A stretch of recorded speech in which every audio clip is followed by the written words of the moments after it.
Sim, tá ótimo. Então, na hora que grava. Tá ótimo. Boa noite, Meire. Deixa eu te descrever a turma, né? Nós estamos numa sala de aula. Tem um povo muito bonito aqui, um povo de Araguari, certo? Estão com expectativas aqui sobre o pré-Soroban, porque eu fiz uma maldade com eles assim, que eu trabalhei com eles a adição primeiro, sem reserva e com reserva, e a gente percebeu na aula que a gente precisaria do pré-Soroban para chegar no Soroban. E a pergunta que eles fizeram é por que eu não trouxe o pré-Soroban primeiro? Eu falei que foi de propósito, para que eles pudessem sentir essa real necessidade e para que a gente pudesse ter esse momento hoje. Então, aqui essa sala, Meire, é uma sala bem inclusiva. Lá no fundo tem o Ângelo. Ângelo, você quer se apresentar? Tem que falar em voz alta para pegar o microfone. Pode falar aí.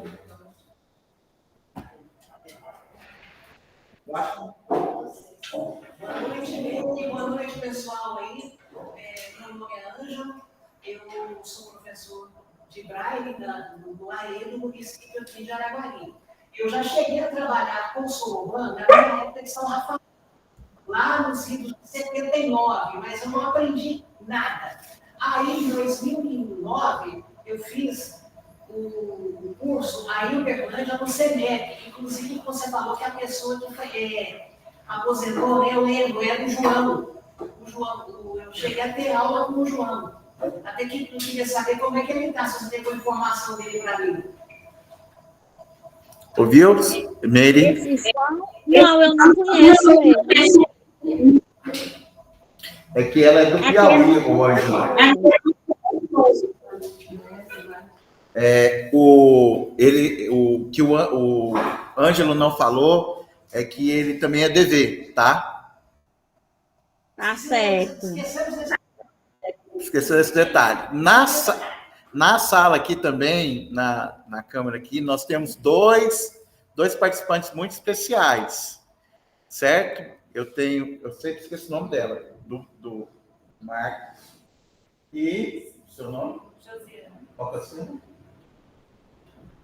Eu tenho a Josiane, que a Josiane está de intérprete do Marcos. O Marcos, ele é surdo, então a gente está com uma sala bem inclusiva.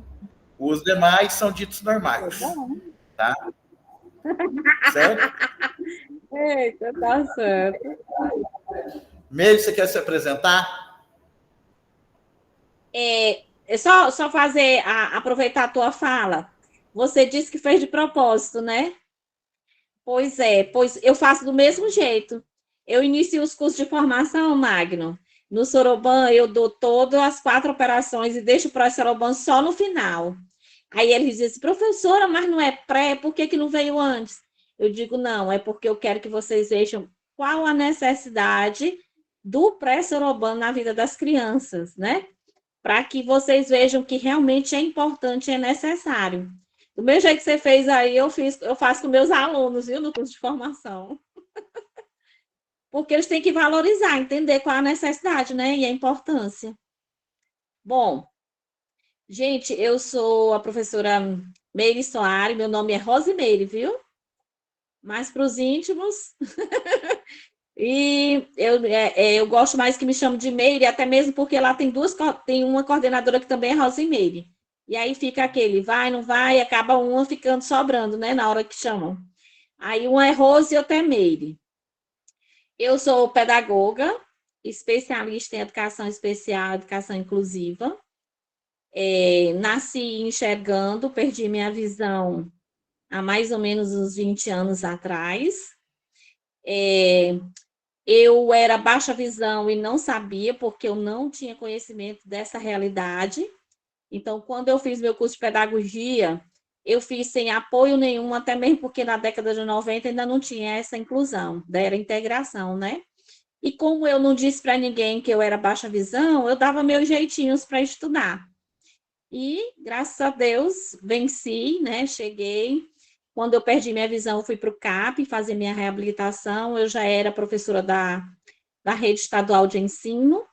e fiquei lá no CAP como professora de AEE, de Atendimento Educacional Especializado, iniciando com Braille, mas minha paixão foi o Soroban, e aí eu fiquei dando aula de Soroban até a professora se aposentar, a professora Evanira, e quando ela se aposentou, eu iniciei dando curso na área nos cursos de formação, né? No Soroban. Há uns 3 anos atrás, em 2020, antes da pandemia, eu fiz um concurso público aqui para o vizinho estado do Maranhão, porque aqui entre Teresina e Timon, que é uma cidade do Maranhão, Teresina, capital do Piauí, né? Há a divisa só do Rio Parnaíba. Então, é só atravessar a ponte e a gente está no Maranhão. Lá teve concurso público, então hoje eu também sou professora do município de Timon.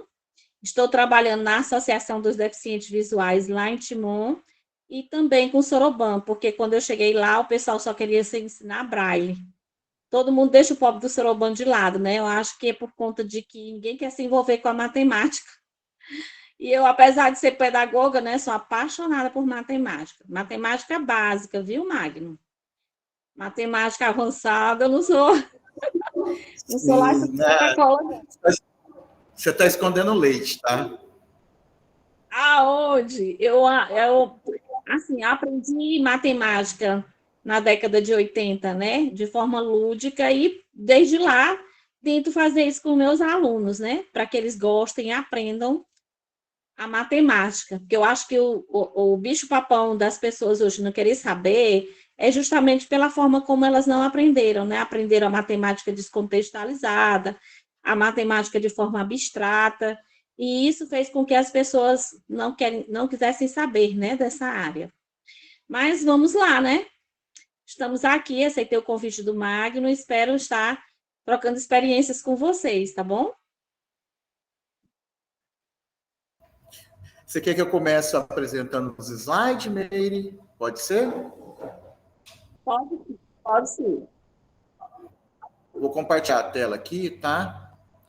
Certo. Vou compartilhar. Sandra, você está vendo aí a apresentação? Vai me orientando aí se você está conseguindo ver a apresentação. Eu não estou te ouvindo, Sandra. Estou vendo sim, Magno. Está vendo? Então, Meire, a gente está... Eu tenho, só para deixar claro para a turma, eu tenho que narrar para ela, tenho que descrever o PowerPoint, tá? Então, a gente está na primeira página do PowerPoint, está escrito pré-Soroban, em branco, numa faixa preta, embaixo está escrito professora Maria Osimei Soares, tem um desenho de Soroban, embaixo está escrito CAP Teresina, à direita o símbolo do CAP de Teresina e à esquerda um desenho de uma pessoa com uma bengala. No slide 2 tem um texto que está assim, ó, pré-Soroban,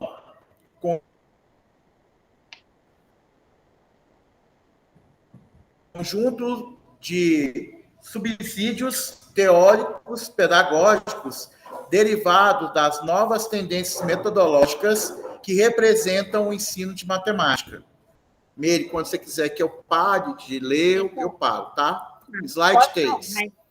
Dentro desse processo, se utiliza o próprio corpo da criança. Para aí, só no 2 mesmo, Magno, só para explicar.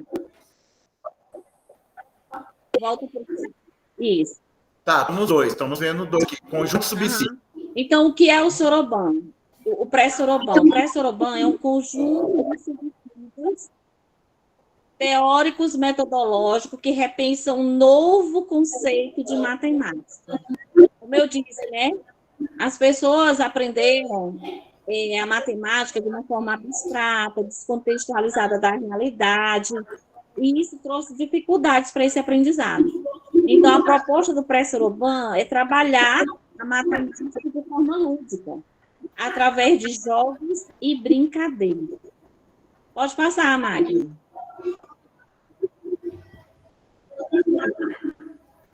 Slide 3. Dentro desse processo, se utiliza o próprio corpo da criança, materiais concretos e tridimensional, estruturados, blocos, lógico, material dourado, régua numéricas, barrinhas, sólidos, geométricos, dados, dominós, não estruturados, sucatas, embalagens vazias, tampinhas, palitos e etc. Vamos explicar aí. Então, a proposta do pré-soroban é usar o próprio corpo da criança e também materiais estruturados e não estruturados. O que são esses materiais estruturados? São os materiais que a gente já compra pronto, como material dourado, as barrinhas de Cuisinere, né, que a gente já vai na loja e compra. E os não estruturados são aqueles que a gente confecciona. Nós podemos também confeccionar N materiais e levar para a nossa sala de aula, que vai ajudar nesse processo do pré-soroban. Pode pensar, Magno. Próximo slide. Como se dá essa dinâmica? Através de jogos, forma eficaz de se abordar no lúdico aspectos de pensamentos matemáticos. Pode passar. Qual a proposta do pré-soroban? Classificar e selecionar jogos que abordem os princípios fundamentais à aquisição, elaboração e construção do conceito de números. Tá, pode parar aí. Então, qual é a proposta do pré-soroban? É trabalhar jogos e brincadeiras dentro da sala de aula, mas não são qualquer jogos, são jogos onde a gente vai realmente ver, primeiro, qual é o objetivo, o que eu quero que a criança alcance. E aí, dentro dos objetivos passados, nós vamos procurar jogos e brincadeiras que estejam dentro desses objetivos. Então, é algo que a gente tem que realmente planejar. Você deve sentar e planejar. E hoje, com a tecnologia, as coisas se tornaram até mais fáceis, né? Porque é só pesquisar no Google, a gente tem N alternativas. Então, é repensar esse novo conceito de matemática através de jogos e brincadeiras. Pode passar, Magno. Fase de abrangência dos jogos. Educação infantil. Predomina a participação física, correr, pular. Ensino fundamental. Articula atividades mentais e física. Então, a proposta do pré-soroban, nós temos que realmente pesquisar e analisar quem é o nosso público, quem é o nosso aluno. É aluno da educação infantil? Então, a gente não pode trabalhar com jogos que mexam muito com raciocínio lógico. A gente vai trabalhar mais com o quê? Com jogos que movimentem as crianças. E faça com que elas corram, pulem, saltem, né? Já quando as crianças já estão maiorzinhas, de 6 para 7 anos de idade, a gente já vai mesclar jogos que trabalhem esse movimento do corpo com a questão simbólica, com o pensamento simbólico, onde ele possa já ir abstraindo. Então, esses jogos eles têm que ser selecionados previamente, de acordo com a faixa etária das crianças. Pode passar.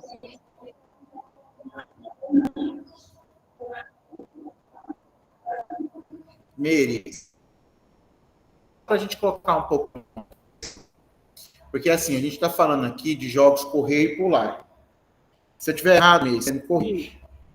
A criança que às vezes ela chega, uma criança cega, quando ela chega na escola, se a família é evidente, a família não sabe lidar com a criança. E às vezes a família não estimulou o necessário. Então a gente fala assim, a criança que chega para você lá, no primeiro dia de vivência, de aprendizado, que como que ela aprendeu? Ouvindo, vendo, falando, comunicando. Às vezes a criança cega ou a criança surda, ela não chega com uma maleta, ela vai chegar com uma lancheirinha. Aí cabe junto com os profissionais da educação, profissionais da saúde, junto com a família, e estimular. Ela vai demorar um certo tempo, porque ela não alcançou essas habilidades. Depois, ela vai se deslanchar, porque ela não tem problema de aprendizagem.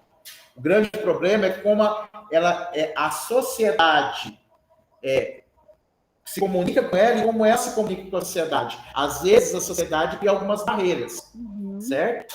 Então, às vezes, a gente olha assim, nossa, para ensinar matemática, precisa ensinar o menino a correr, precisa ensinar ele a pular. Talvez, na educação especial, a gente tem que ter um olhar diferente.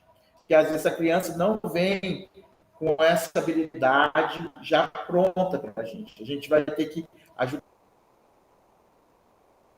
E não concorda? Isso. Realmente, as crianças, quando elas chegam na escola, as crianças com deficiência visual, elas já chegam com esse déficit, por quê? Porque as mães super protegem. É tanto que há bibliografias que dizem que a criança cega, ela passa do sentar ao caminhar. Ela chega a não engatinhar. Por quê?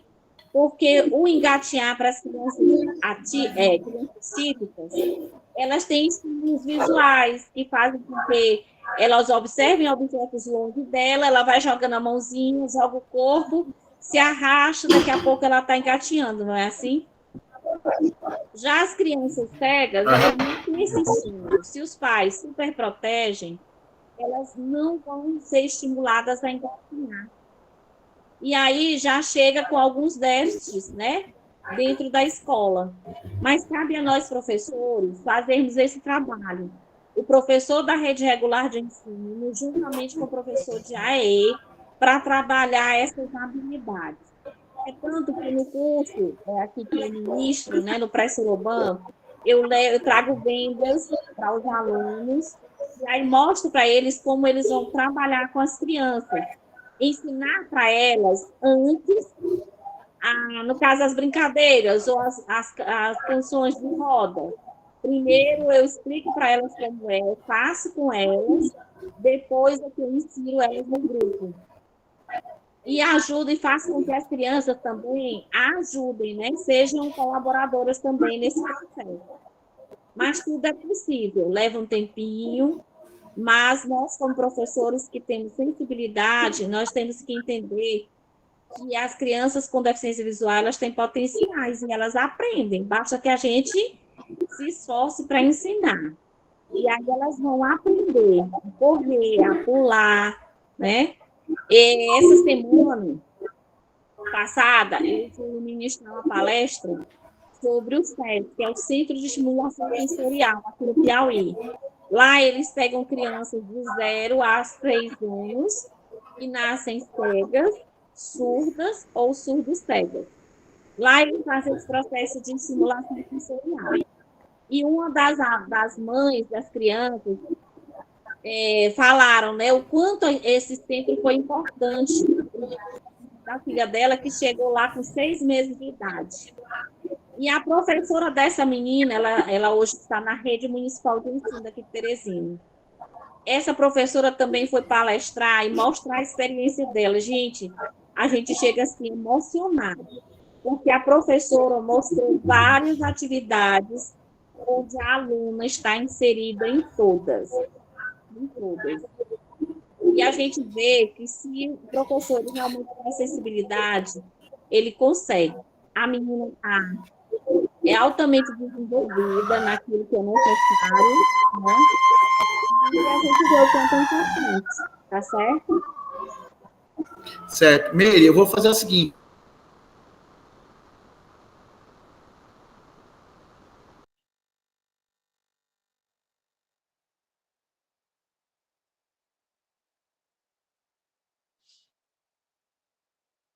Enquanto isso, a gente vai continuando. Tô ainda com você, não tô, Sandra? Tá. Agora eu gravando. Tá, agora eu consigo ver a Meire. Ok. Então vamos lá, próximo slide, Meire. Está o seguinte: os elementos primordiais envolvidos na formação do conceito de números são classificação, seriação, ordenação, sequência lógica, contagem, inclusão de classes, intersecção de classes e conservação. Certo. Então, esses são os conceitos básicos e primordiais do pré-Sorobã.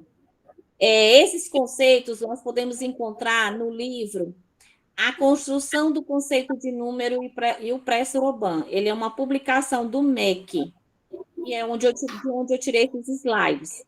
Mas eu acho muito pouco, porque a gente vê, quando a gente vai manusear o Sorobã, a gente vê que outras habilidades precisam ser desenvolvidas. E aí eu coloquei mais na frente um pouquinho a respeito de alguns temas dentro da educação infantil, né, que também fazem parte do pré-Sorobã.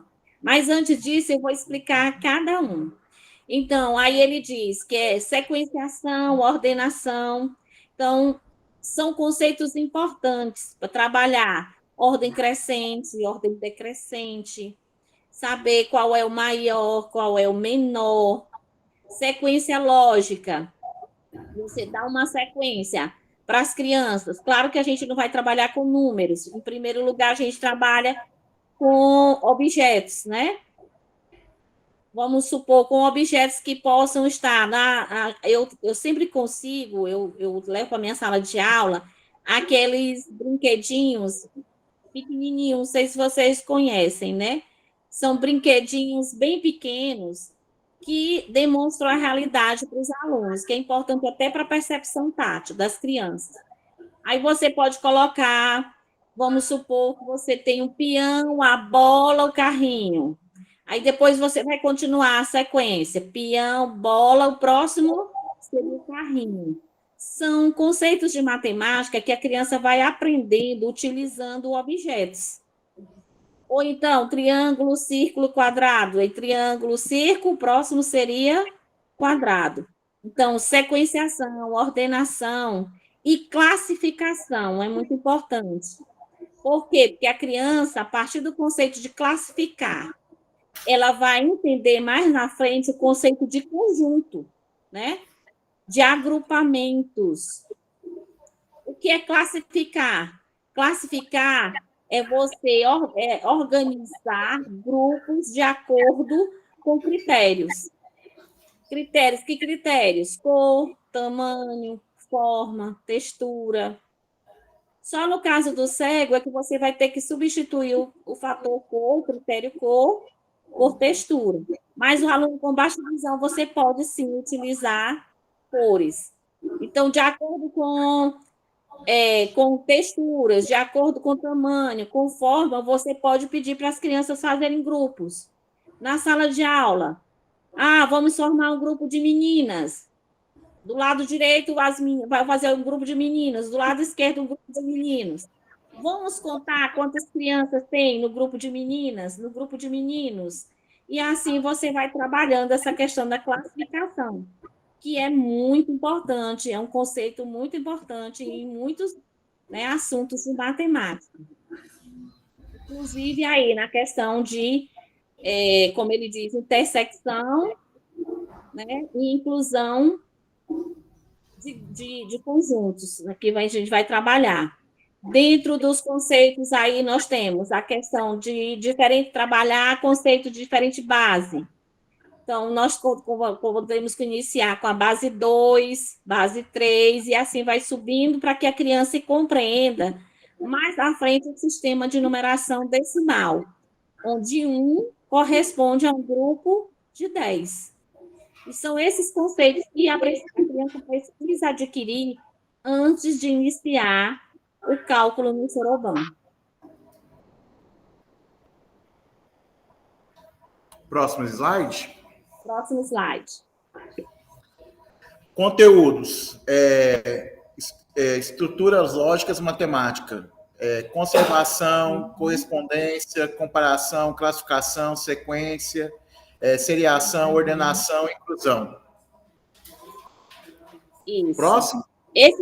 Esses conceitos aí são conceitos que eu tirei de um livro que trata sobre a educação infantil. Muitas vezes a gente diz assim, Não é importante, é sim. Muitos conceitos de matemática são aprendidos lá na base, lá na educação infantil. Então, se a gente for comparar aquilo que é trabalhado dentro do pré-soroban, são todos esses conceitos, né, que são trabalhados dentro da educação infantil. Por isso que eu trouxe para acrescentar, para vocês verem o quanto é importante. Pode ler os outros, Marcos. Conteúdo, números e operações. Funções de números, identificador de quantidade de elementos de uma coleção discreta. Cardinalidade, contagem, identificador de posições, número ordinal, código, número de telefone, placa de carro e etc. Isso, são conceitos básicos que a criança aprende desde pequeno. Né? Okay. Então, o que acontece, né?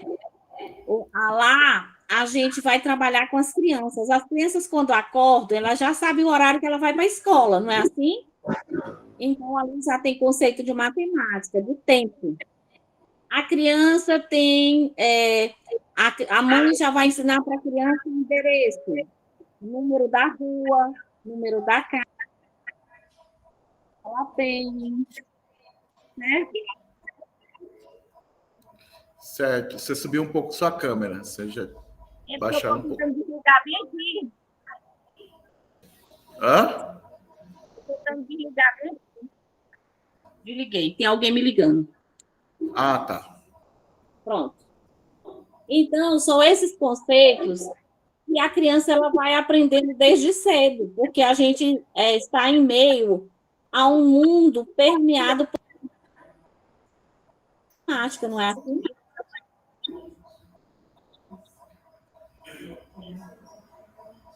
Certo. Você estava falando um mundo permeável que a criança...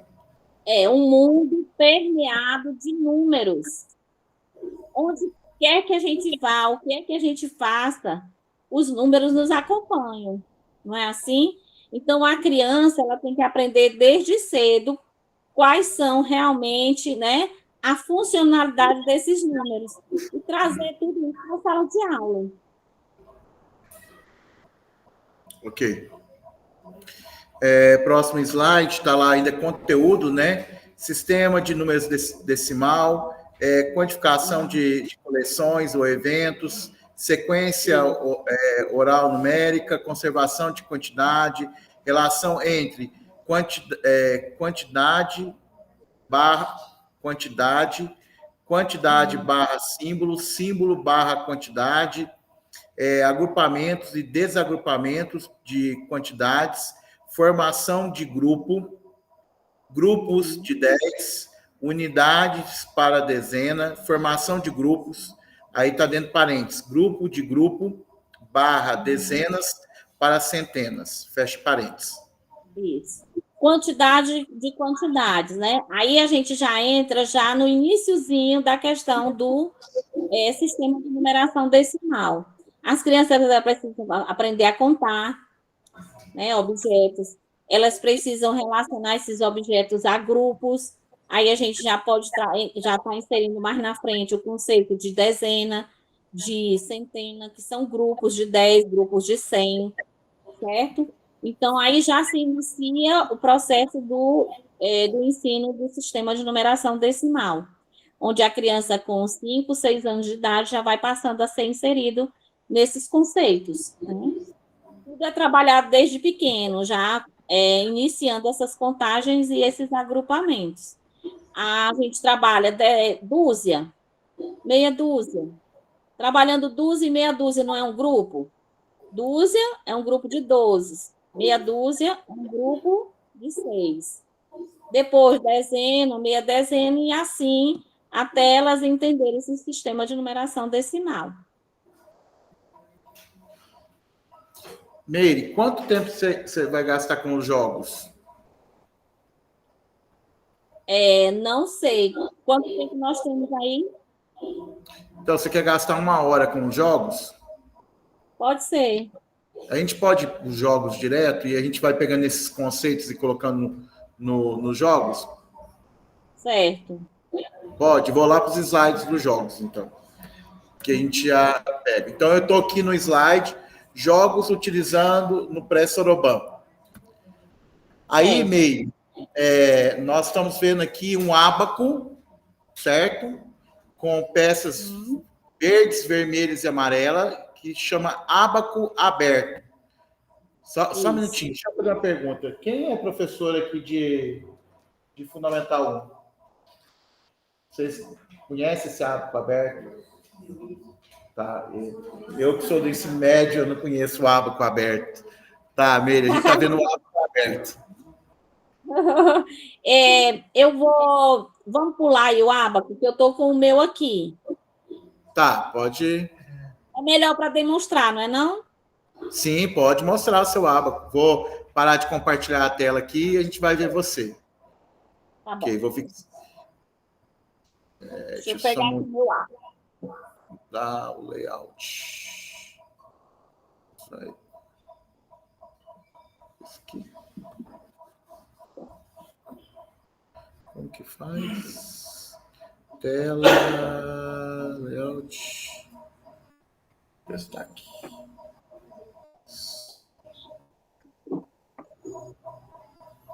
Estamos te vendo, Meire. Dá para vocês visualizarem aí o ábaco? Você consegue deitar o seu celular, Meire? Que eu acho que vai ficar melhor, que vai aumentar. Eu não sei se a tela está girando. Não girou. Não girou.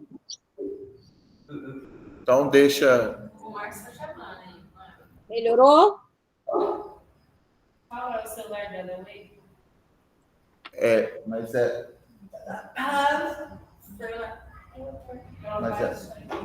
para ver as 3 primeiras ordens? Dá para ver 4 ordens. Tá, então tá bom. Eu não vou usar mais do que isso, não. Ok. Certo? Para descrever para o nosso amigo aí, né? Eu tenho aqui um ábaco, que eu considero, eu chamo ele ábaco aberto. Por quê? Porque esse ábaco sendo aberto, eu consigo movimentar as peças, tá? De forma mais prática, que aquele outro ábaco, que a gente diz que ele é fechado, as pontas são móveis. Então, para trabalhar com alunos com deficiência visual, não dá certo, tá?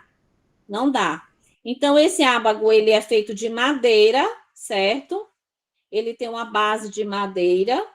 Nessa base de madeira, nós temos 1, 2, 3, 4, 5 pinos, certo? Enfiados nele, onde a gente vai encaixar, vamos dizer assim, círculos que são vazados no meio para que a gente possa encaixar em cada pino.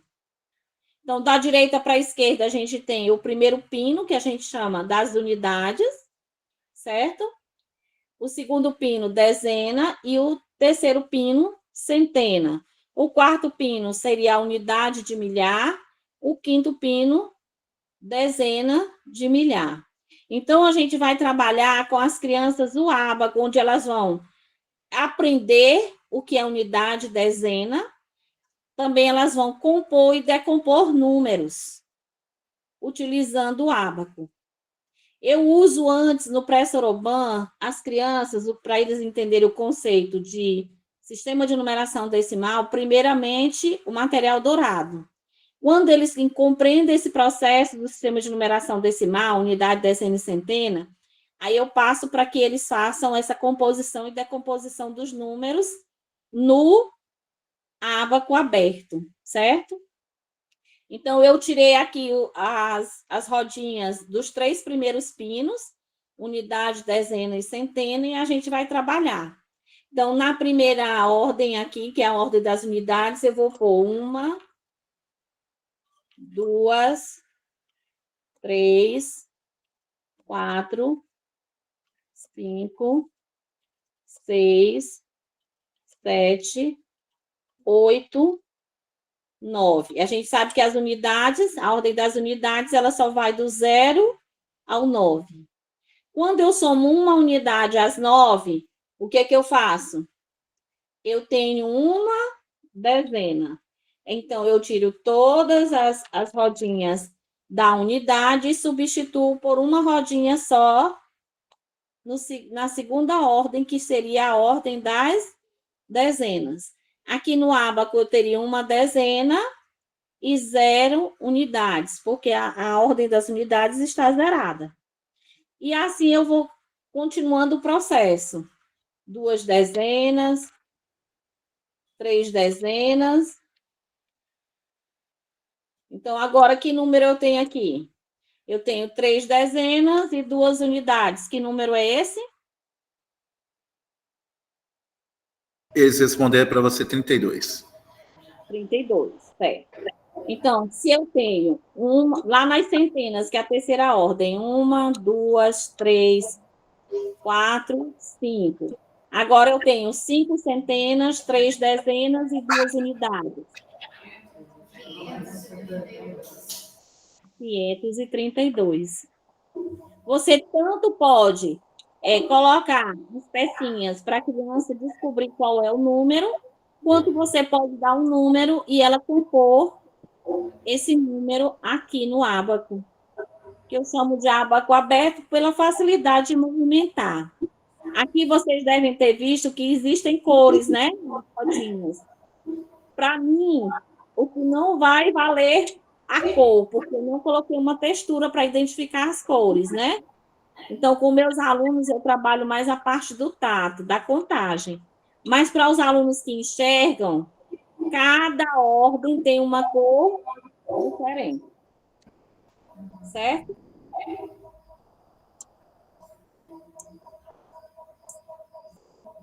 Deu para entender aí o ábaco? Meire, vocês conseguem entender por que ela falou que o ábaco aberto é melhor para o deficiente visual? Porque ela falou isso, mas por que é melhor para ele? É por causa da mão, eles mais espaço para mexer. Porque tira, pega um, 2. Eles estão falando porque tira, põe 1, 2, porque tem mais espaço para mexer. Ou porque o ábaco, normalmente, que você tem com o vidente, ele é lateral e as peças são móveis. É igual o soroban que eu trouxe, o de competição. Então, para o deficiente visual, aquele outro ábaco, ele bateu a mão, as pedrinhas mexem. E aqui, como ele encaixa, ele está usando a gravidade, então a peça não sobe sozinha. Ela não vai contra a gravidade. Então, ela pôs a peça, ela vai ficar. Vocês entenderam por que ela falou que ele é o aberto? Existe um outro, tá? Que a gente quem trabalha com fundamental, que ele tem uma voltinha, né? Que o aluno pode passar. Esse também é legal porque ele está na vertical, né? Ele não está ali na horizontal. Então, você coloca a peça e ela não vai se mover. Então, é por isso que ele é melhor para o deficiente visual. Se fosse para o vidente...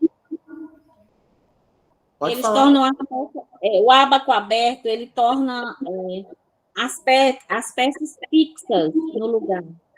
Não tem como se desfazer vamos dizer, os números que eles estão construindo dentro do ábaco. Sim. Ok. Próximo slide?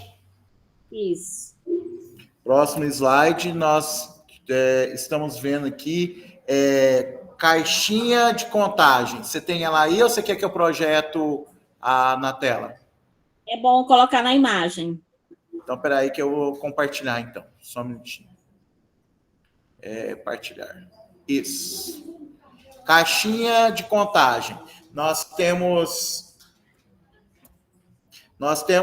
o 1, e do lado do 1 tem ele está em relevo ou ele está em... Não, ele está em relevo, né? O 1 em braille. Está em relevo, em braille. Uhum. Isso. Aí eu tenho uma cartinha com 2, e do lado direito do 2 está o 2 em braille, o 3 em braille. Aí nós temos o 4, 5, o 10, o 6, o 9, o 8, o 7, todos correspondentes com ele em braille.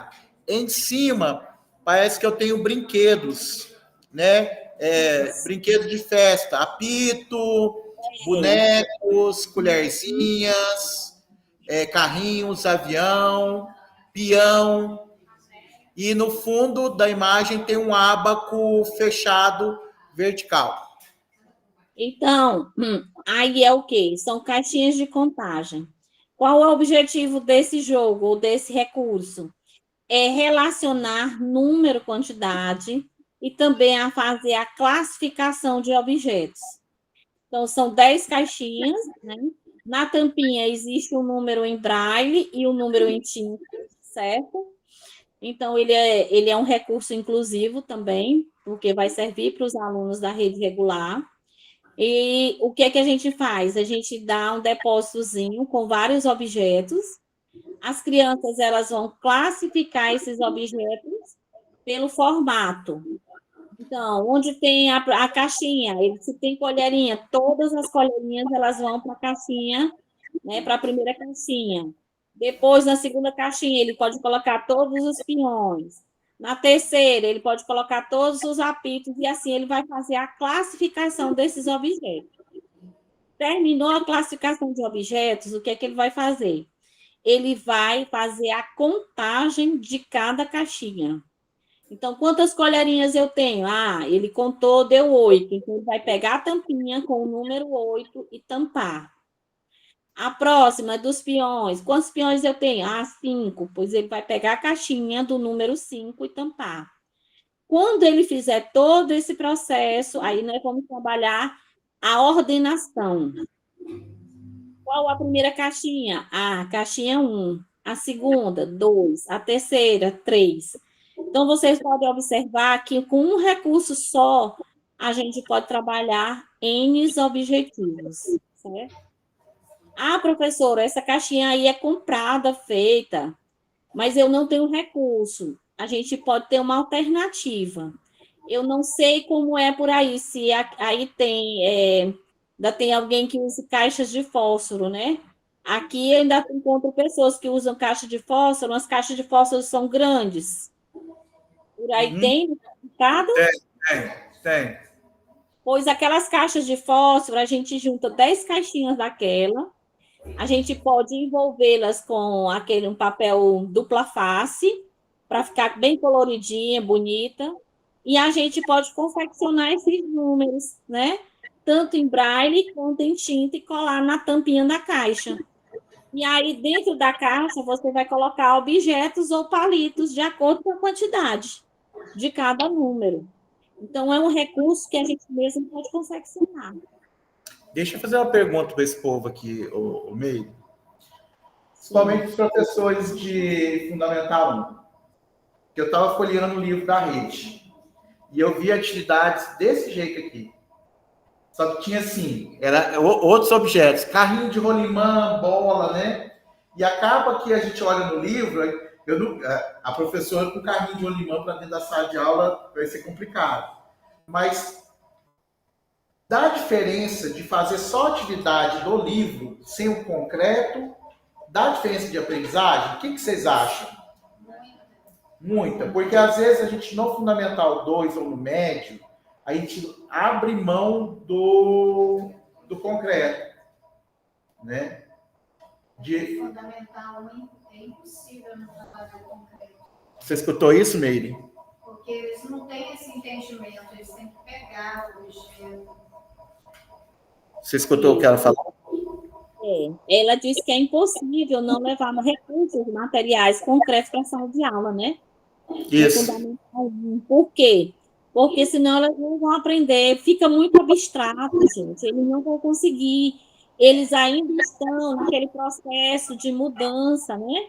Do pensamento concreto para o pensamento simbólico. Então, há essa necessidade para que eles passem do concreto para o abstrato. Certo. Essa metodologia ela tem um nome hoje que chama DUA, Desenho Universal para a Aprendizagem. Vocês nunca ouviram falar? Então é assim, ela não... tem a caixinha com um avião, tem uma caixinha com 10 bonequinhos, ela não é somente para o deficiente visual. Ela é para o deficiente visual, ela é para o surdo, ela é para o autista, ela é para o Down, entendeu? Ela não é adaptada.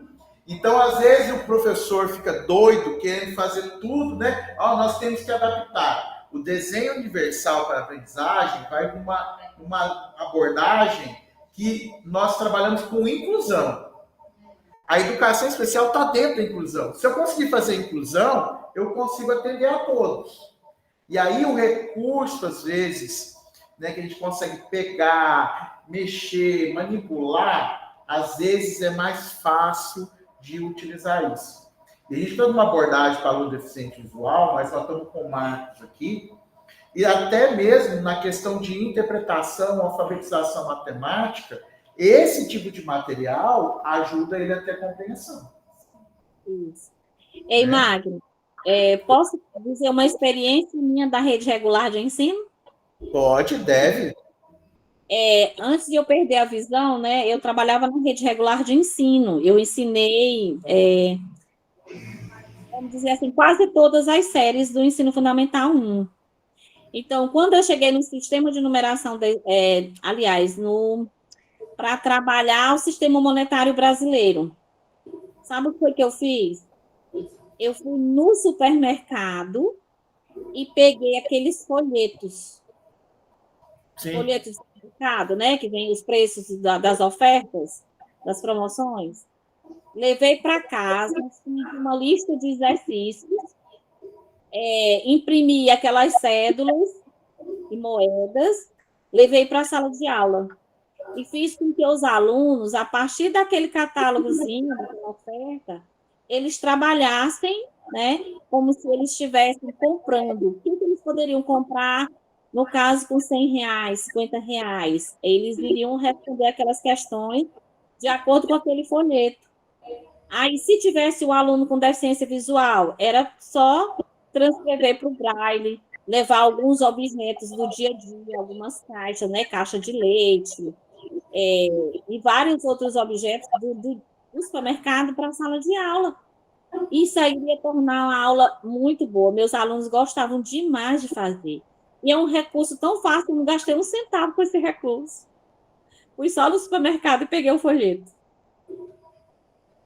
Sim, eu tenho, só para compartilhar, tem um outro rapaz que está fazendo mestrado comigo, e ele trabalha em uma das pouquíssimas escolas especiais. A escola dele não é regular. Na mesma sala de aula, ele tem um autista que é cego, ele tem síndrome de Down, na mesma sala.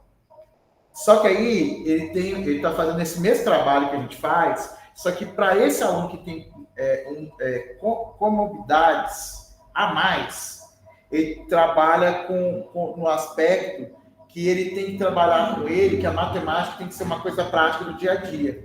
Então, ele montou um mini supermercado, por quê? Que para aquele aluno, gente, ele precisa saber comprar, voltar troco, certo? Ele precisa aprender a saber quantidade, o que é maior, o que é menor. Ele é um trabalho diferenciado, né?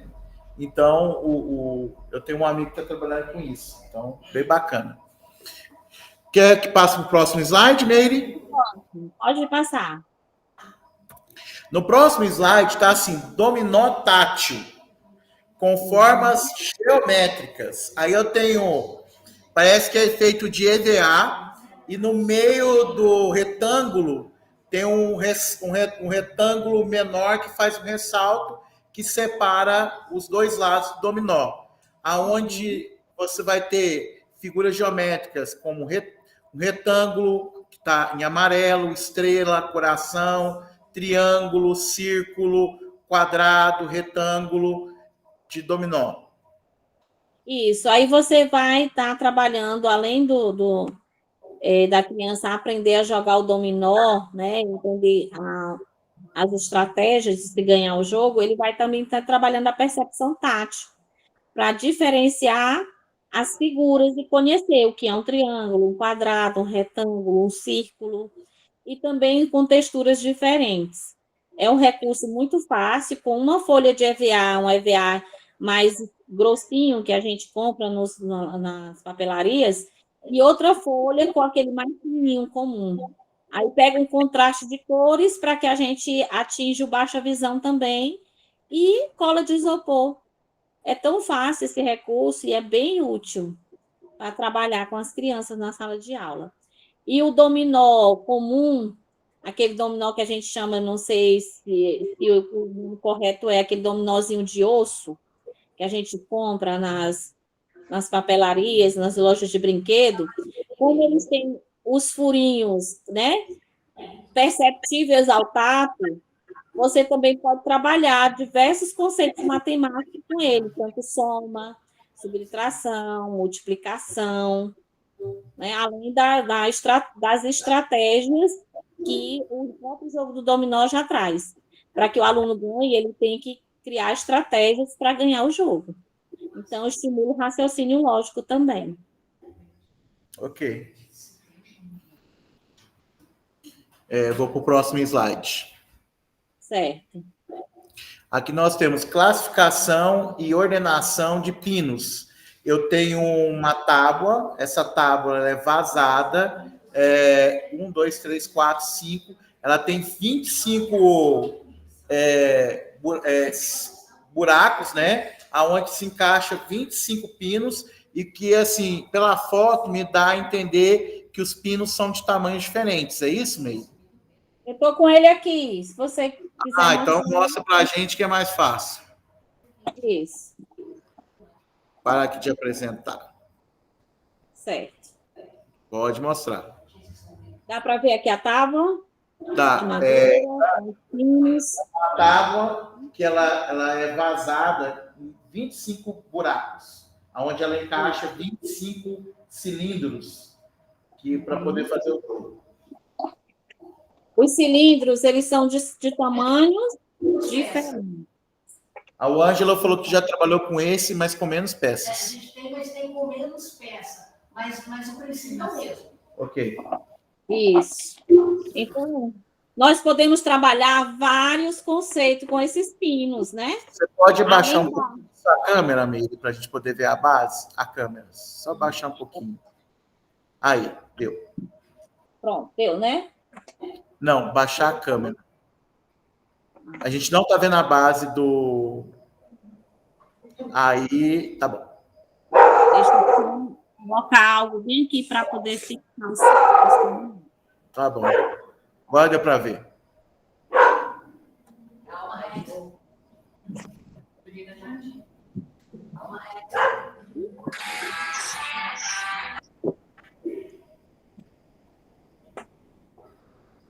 Só pegar...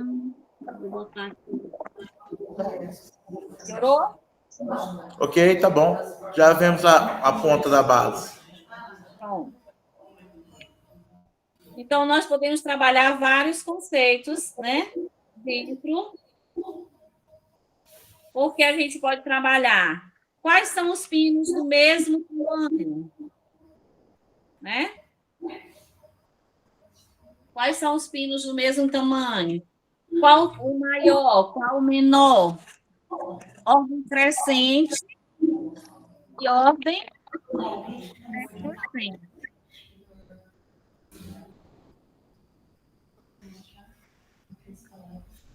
Certo? Estão vendo aqui a diferentes tamanhos, né? Sim. Então, na primeira fileira, coloca os pinos menores. Certo? E aí a gente pode trabalhar a ordem crescente e decrescente. E você pode ver que, como eles ficam encaixados, não dá para as crianças derrubarem. Sim. E aí a gente vai trabalhar no conceito de maior e menor. Ok. Viu? Eu gosto demais de usar isso com as crianças. Também aproveitando aquela questão do corpo, fazer uma analogia com essa atividade com a fila do lanche, né? Quando a gente organiza os menores na frente, maiores atrás. Primeiramente, como é a proposta do pré-Soroban, trabalhar primeiro com as crianças, com o corpo da criança, para depois transferir para esses conceitos matemáticos, onde a gente vai trabalhar com os objetos, certo? Depois é que a gente transfere. Mas, primeiramente, a gente trabalha com as crianças.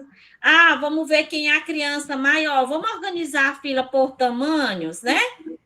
Vamos lá. Aí as crianças vão medindo quem é a maior, quem é a menor, e assim vai colocando aquela ordem. E na hora da filinha para o lanche, já traz essa questão, né? Da questão da ordenação. Primeiro, segundo, terceiro, último. Muitas vezes a gente trabalha isso só, esses conceitos, só na matemática, lá no livro, né? Como o Magno falou, somente através da figura. E quando a gente traz para o concreto, seja utilizando o corpo da criança, ou seja utilizando material concreto, torna a aprendizagem mais dinâmica.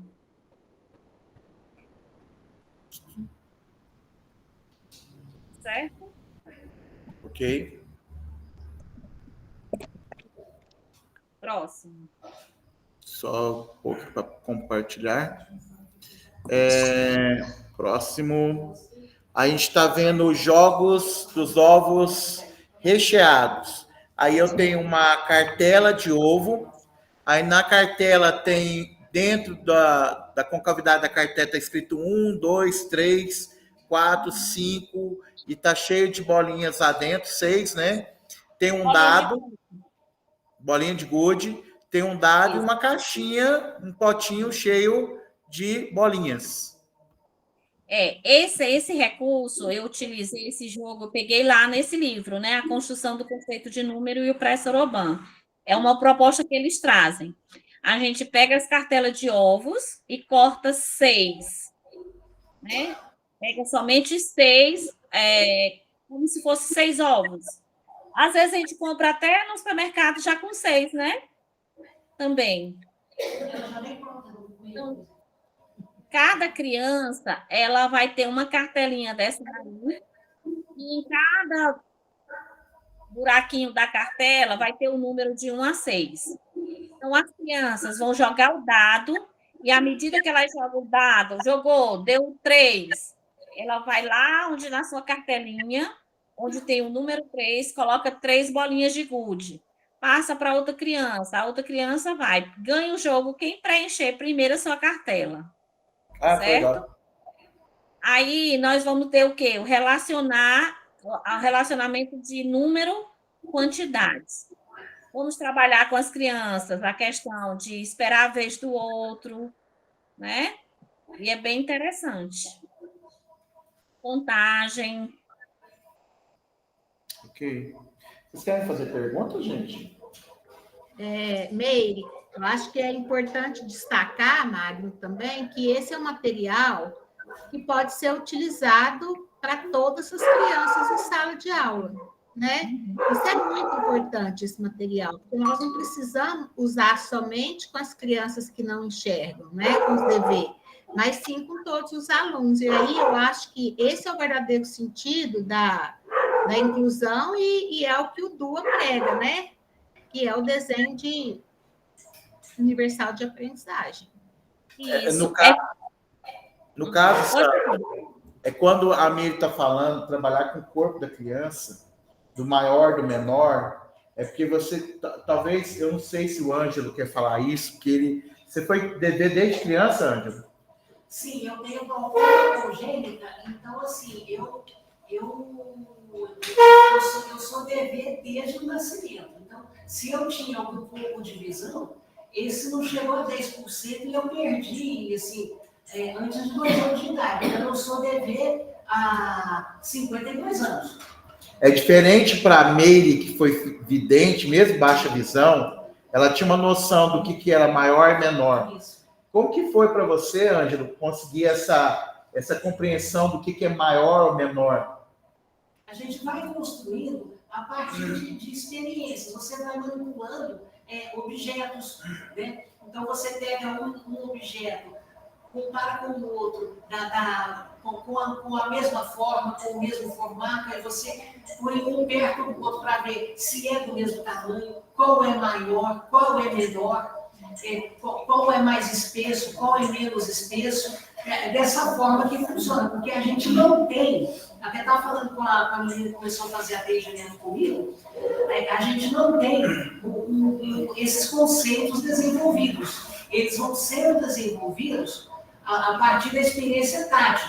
O que eu estou fazendo com ela é fazer o contrário, eu estou trazendo ela, trazendo a experiência que ela tem de ter enxergado para o campo tátil. Eu estou fazendo o inverso com ela, e eu tive que fazer o contrário, eu tive que partir do tátil para poder formar o conceito. Então, a ideia que vocês estão falando aí é você fazer comparações, você tatear objetos, o maior número de objetos possíveis, com texturas diferentes, espessuras diferentes, contagens diferentes, para você formar esse conceito que o DV não tem.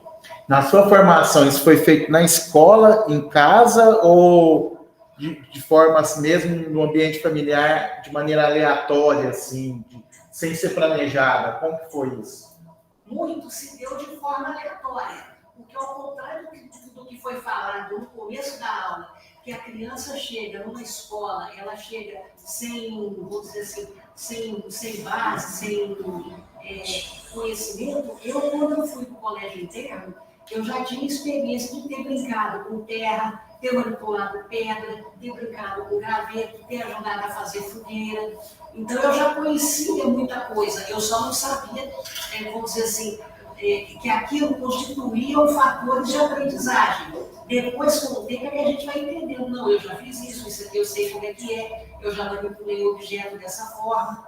Então, assim, quando você brinca, você deixa a pessoa brincar, a criança manipular, ela meio que intuitivamente vai desenvolvendo esse conceito. A escola depois só vai reafirmar, só vai explicar, olha, isso aqui é um quadrado, isso é um triângulo, isso aqui é um objeto mais, uma lixa, é uma lixa mais fina, uma lixa mais grossa, é uma lixa média.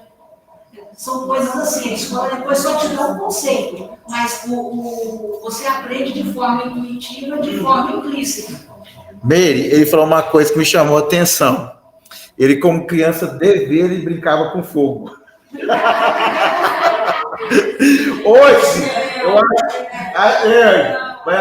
eu acho que hoje, o que a Meire está falando é que nós estamos recebendo crianças, às vezes, super protegidas, né, Meire?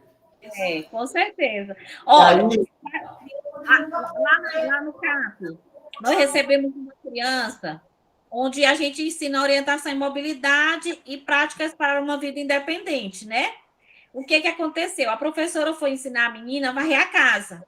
Chegou com ela toda a técnica, varrer descalço, né? Deu a vassoura na mão dela e foi fazer com ela o movimento de varrer com a vassoura, né?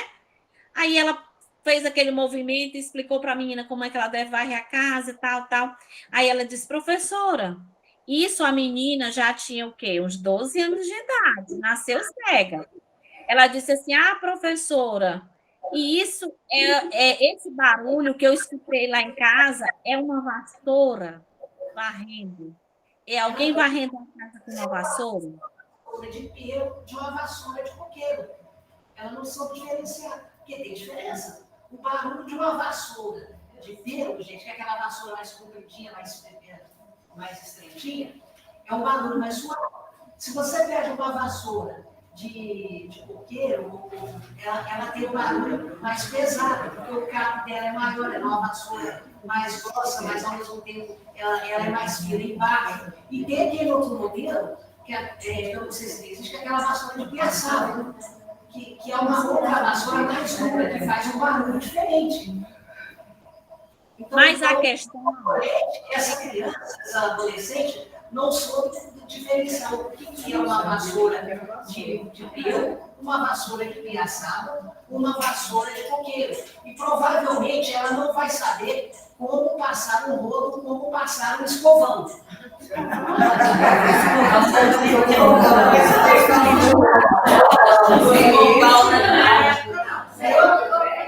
A questão dela é porque ela não fazia nada em casa.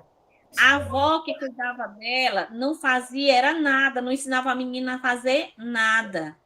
É isso que eu digo. Muitos alunos que chegam até nós vão chegar sem ter conhecimento da realidade. Você talvez teve pais que deixaram você brincar, você está no quintal brincando, né, com esses objetos. Mas lá nós chegamos a alunos que não sabem nem abotoar a própria calça para ir para a escola.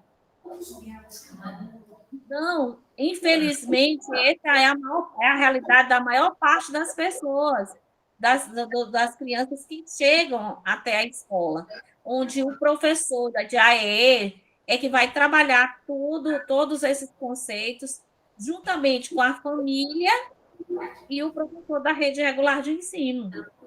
Entendeu? Por isso que é importante o professor de AE fazer a anamnese com a criança e com a família para, a partir daí, traçar o seu plano de ação, o seu plano de trabalho dentro da escola, viu? Então, aí também a importância de nós, professores, como mediador da realidade, e trabalhar sempre com a família, porque, infelizmente, a família se super protege. E isso traz. Olha, nós temos alunos lá que não conheciam nem o que era um ovo. A professora dando aula de Soroban, aí foi trabalhar, e ela trabalhava com sons, né, com a criança. Olha, eu viajei para o interior, aí eu gravei algumas coisas para você ouvir aqui, aí o som da galinha, de algumas coisas. Aí ela foi entrando em assuntos com a criança. Ele disse que não sabia, que já tinha comido o ovo, já sabia o gosto do ovo, mas não sabia como era um ovo. A professora levou um ovo cru, levou um ovo cozido para ele descascar, para ele perceber o que era a clara e o que era a gema. Para vocês verem a realidade que a gente encontra por aí, gente. Essa realidade sua não é muito longe da nossa, não, vidente. Porque nós temos um aluno que acha que o leite veio dentro da caixinha, que não veio da vaca. Aqui tem os meninos pita braba. Próximo slide, Ney, são jogos de montar. Aí eu estou vendo um Lego. Eu acho que é um Lego mesmo. São jogos de Lego. Isso, a gente vai trabalhar preensão, né? Porque vocês sabem que para encaixar ali, a criança tem que botar força, não é? Trabalha a percepção tátil e preensão, que é muito importante lá para o uso do punção no braille. E através daí também vai trabalhar a criatividade, que é importante na matemática. Então, esses jogos de Lego, por eles serem táteis, também é um jogo universal, como a gente viu aí, né?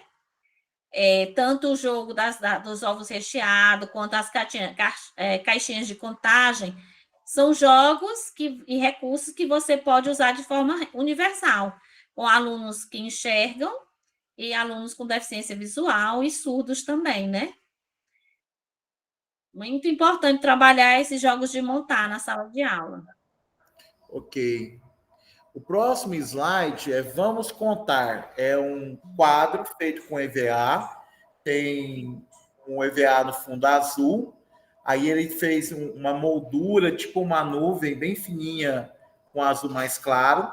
E aí ele fez tipo bolso de calça, aonde está o 1. E aí, eu vou fazer só uma coisa, porque assim, tirando o Ângelo, que domina o Braille, tá? Para quem só colocar aqui no quadro, Miriam, esse símbolo aqui, ó, tá vendo? Aparecendo um L invertido aqui, é o símbolo de número.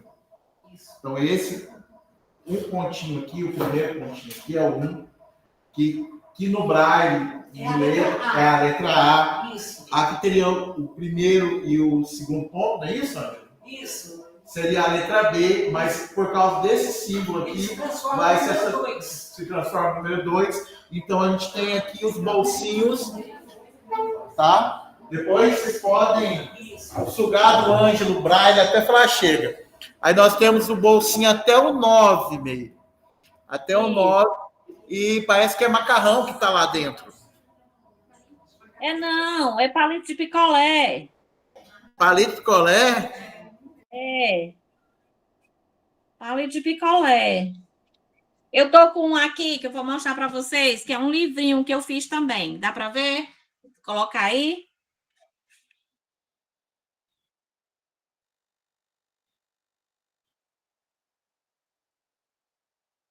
Chega um pouquinho para trás, por favor, seu.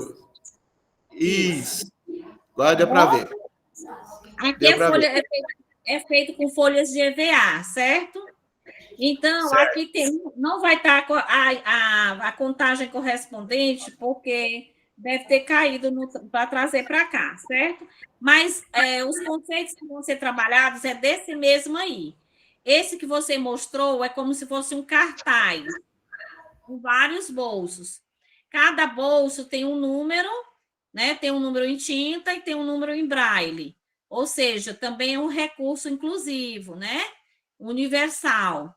Então, as crianças elas vão observar os números e vão colocar de acordo com a quantidade, vão relacionar o número à quantidade. Então, aqui nós temos um livrinho, nós também temos um número em tinta, feito de EVA, certo? Nós temos o número em braille, feito com bolinhas. Tem o ponto 3, 4, 5, 6 e a letrinha A, que é o ponto 1. Isso corresponde ao número 1 em braille. Do ladinho dele, do lado direito, tem um bolsinho, também feito de EVA, e um palito de picolé. O que eu faço aqui? Cada palito de picolé, eu coloquei um símbolo, eu coloquei uma forma diferente, tá? Esse primeiro aqui é um círculo. Então, o que eu faço? Eu misturo todos os palitos de picolé, as crianças vão fazer a classificação pelo formato que está na pontinha do palito, depois elas vão fazer a contagem e vão colocar na página correspondente. Esse aqui é um círculo, só é um palito que tem um círculo, então corresponde ao número 1. O próximo, a próxima página. Eu tenho o número. Será que eu passei aqui? Não, tá certo, estava no 2 mesmo, tá no 2. Ok. O 2, é porque ficando invertido aqui para mim. O 2 tem um número em tinta, feito de EVA, tem um número 2, que são os pontos 3, 4, 5, 6, sinal de número, mais a letrinha B, que é o ponto 1, 2. Então, nós temos aqui, vocês podem perceber que na pontinha do palito de picolé existe uma lua. Olha o conceito que a gente vai ensinar para as crianças, né? A luazinha que não é aquela lua cheia, uma lua onde ela aparece num outro formato. Então, relacionando o 2 à quantidade, são 2 palitos de picolé. E assim nós temos o 3, o 4, estou passando as folhas, né? Até o número 10, né? O 10 aqui? É o 9. Até o 9. Até o 9, certo? Também muito prático para se fazer com EVA. Basta usar um pouquinho de criatividade. As bolinhas, para fazer os números em braille, aqui a gente compra uns perfurador de EVA, que já vem assim nesse formato de bolinhas. E a gente faz assim.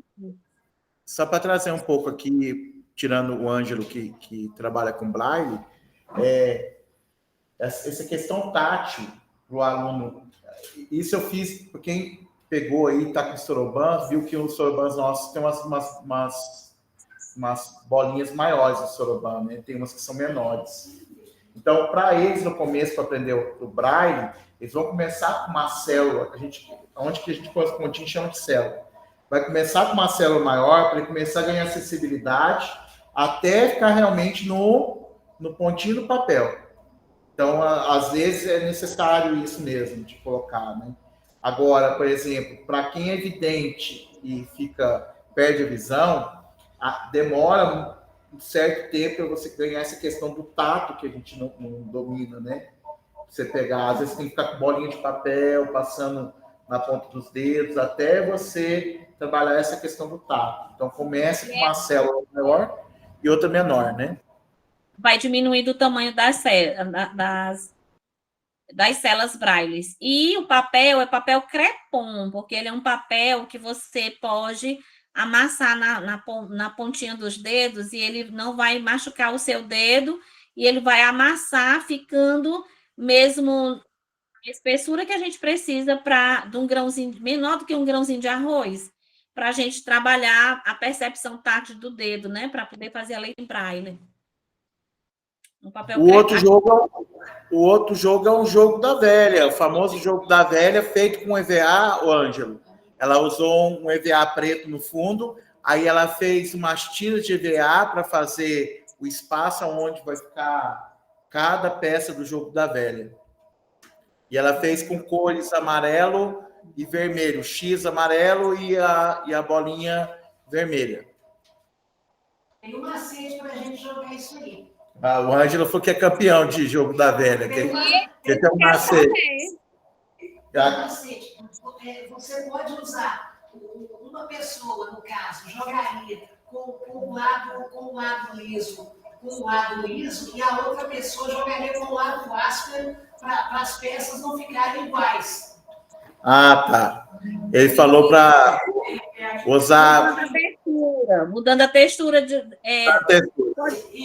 Mudando só a textura. Pode ser até o mesmo símbolo, né? A mesma figura, só que com texturas diferentes. Ótima ideia. Da velha, pode passar para o próximo? Pode passar. Nós temos jogo da memória tátil. Me parece que você pegou tampinha de garrafa e aí tirou, eu acho que a boca da garrafa PET para aproveitar a rosca, para poder enroscar isso. Eu estou com ela aqui. Ah, tá aí. Então, mais fácil da gente ver aqui, a gente para a apresentação. Certo. Aqui nós temos... Dá para ver? Sim. Aqui é uma placa de MDF, certo? Ué, corneta ela agora. E a professora conseguiu de sobra, né, nas marcenarias, mas caso você não tenha, você pode usar um papelão grosso, certo? E pode cobrir os dois lados de EVA. Porta de guarda-roupa. Oi? Porta de guarda-roupa. Esses armários de madeira. MDF, resto de madeira. Isso. Então, aqui não é de garrafa PET, não, porque a gente viu muitos alunos lá nossos dos cursos de formação que a gente faz para que eles produzam recursos também, alguns produziram com a garrafa PET. Como a garrafa PET ela é muito resistente para a gente tirar o gargalozinho dela e é ruim de colar, ela é ruim para cortar e é ruim de colar. O que foi que eu pensei? Ó, caixinha de leite, certo? A caixinha de leite não é de papelão? E a boquinha dela não é de plástico? Sim. A gente recorta só aquela partezinha do gargalozinho, onde sai o leite, né? E usa a tampinha, certo?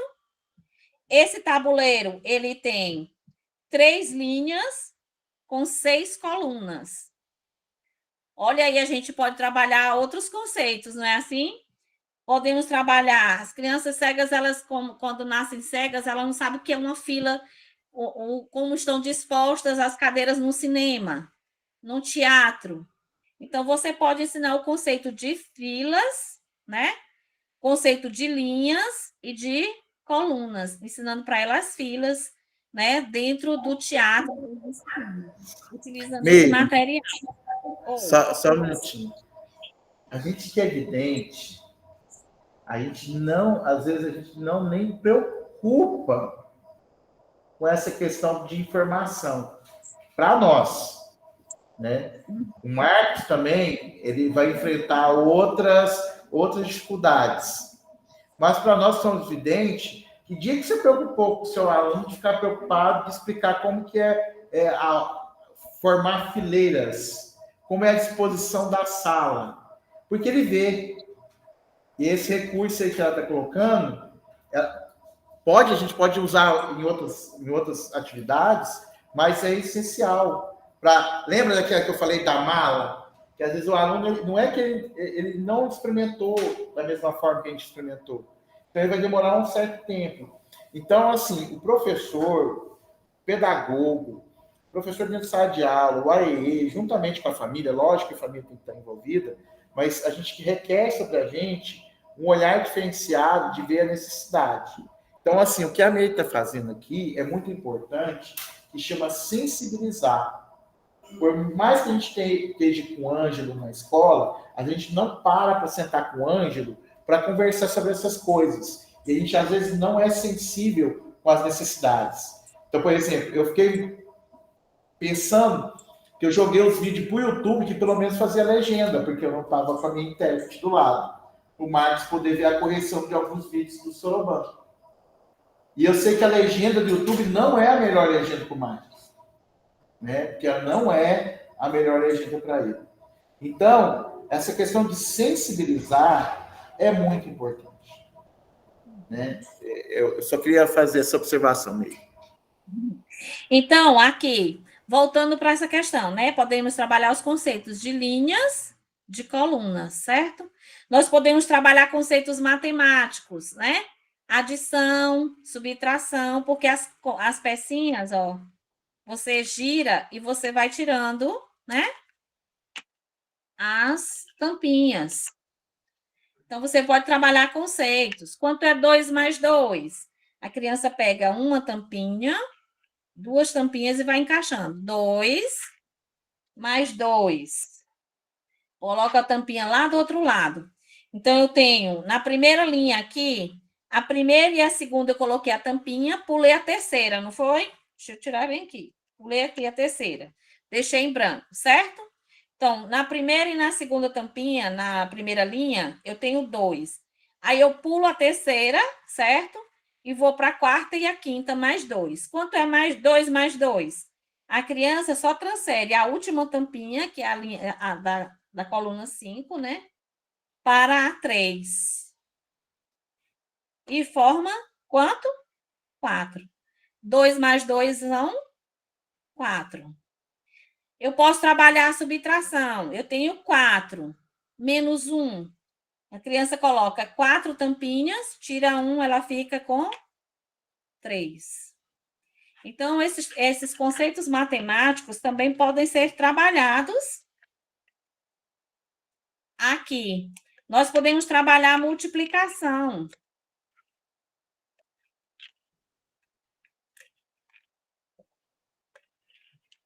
Eu estou tirando as tampinhas aqui.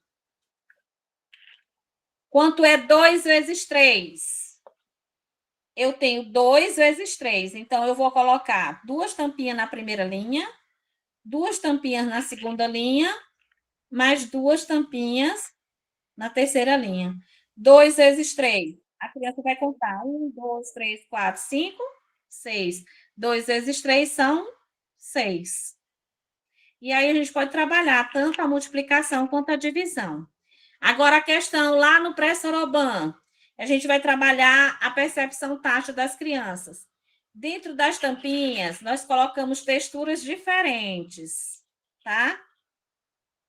Nós colocamos texturas diferentes. Colocamos esponja, isopor, colocamos EVA liso, né? Aqui nós temos 2 tampinhas com EVA liso. A criança achou o parzinho, ela vai e encaixa uma do lado da outra. Colocamos EVA com textura, lixa, mas a gente usa aquela lixa para ferro. Por que a lixa para ferro? Porque é uma lixa mais sensível. Aquela lixa de parede, ela é muito grossa, ela agride, né, a pontinha dos dedos. Então, eu peguei aqui aquela lixazinha para ferro e coloquei dentro da tampinha. A criança achou o pazinho, já vai procurando aqui no tabuleiro e vai encaixando o pazinho. Então, à medida que ela vai encontrando os pares com as texturas, ela vai encaixando, certo? Deu para entender aí? E é um recurso completado por conta. Bicicleta. O Ângelo está falando que essa questão da experiência mais fina, mais grossa, ele lixava 4 bicicletas quando era menor. Que aí ele entendeu. Raspava com a faca. Para poder lixar. E aí depois eu vim com a lixa e tirava o resto da tinta. Já pensou? Próximo slide. Ou, Próximo. vamos lá, próximo slide. Só apresentar aqui ele primeiro, para ficar gravado aqui. Apresentar. Estamos apresentando, nós estamos vendo seriação. É o mesmo que você tinha aí com as tampinhas, só que agora na tampinha, em cima da tampinha tem florzinha, tem lacinho, e as florzinhas estão em azul, os lacinhos estão em amarelo, as borboletas estão em vermelho, e parece que estrela em lilás, e maçã no azul escuro. Aí a gente vai trabalhando a questão da sequenciação. A criança vai. Você pode ver que a mesmo tabuleiro a gente usa para N objetivos, né? Então, a criança, agora, a textura é dentro da tampinha. Agora, para trabalhar a questão de sequência, aí a gente trabalha em cima da tampinha, porque aí a criança vai perceber qual é a figura e vai colocar em ordem, vai colocar na sequência correta, certo? Mas é o mesmo tabuleiro.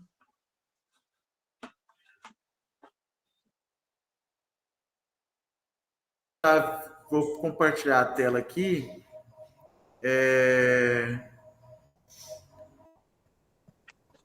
Compartilhar, deixa eu ver se eu estou compartilhando. Vai aparecer. Chama Jogo do 7. Aí nós temos carta com 1 estrela, com 3 estrelas, 6 estrelas, 2 estrelas. Certo. O jogo dos sets, ele também é uma sugestão do livro, lá do MEC, certo? Só que lá ele sugere que a gente faça várias cartinhas. São várias cartinhas do 1 ao 6. Várias cartinhas com 1, com 2, com 3, com 4, 5 e 6. Só que meus alunos de pré-sorobão, eles ainda não conheciam os números em braille. Aí, o que é que eu pensei? Eu fiz cartinha com quantidades. Porque as quantidades, a gente vai estar fazendo com que a criança ela consiga atingir o objetivo, né? Através da contagem dos símbolos, que no caso aí foram as estrelinhas. Mas você pode colocar coraçãozinho, pode botar círculo, o que você quiser.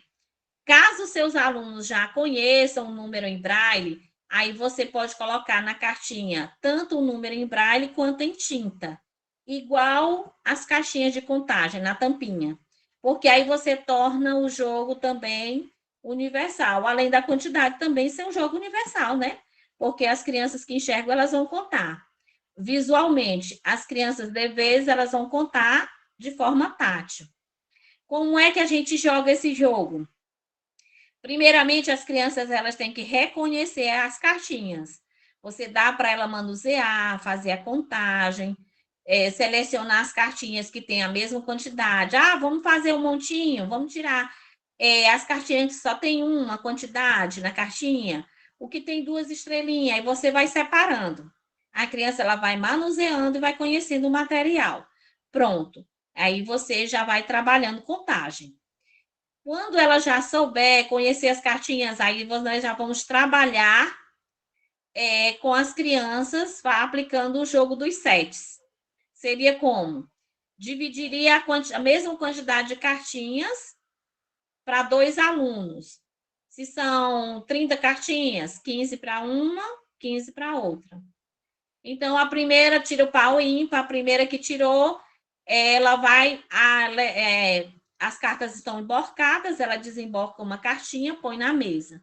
Se ela tirou o 4, a cartinha que tem o número 4, ou a quantidade 4, o que que você vai dizer? Bom, nós vemos 4. Para completar 7, não é jogo dos 7? Aí você trabalha com a criança. Eu tenho 4. Para completar 7, vai faltar quanto? Aí a criança ela vai fazer a contagem. Eu tenho 4 para chegar em 7, eu vou precisar de 3. A outra criança vai e desemboca a cartinha dela em cima. Se ela conseguiu 3, completou 7, ela fica com as cartinhas. Se não, a outra criança joga a outra cartinha e aí vai fazendo a contagem. Ganha as cartinhas da mesa aquele que completou 7. Por isso que é chamado jogo dos 7. Deu para entender? Entendi. A gente vai trabalhando conceitos de subtração e de adição. E a contagem também. Bacana. O próximo slide, deixa eu apresentar aqui de novo.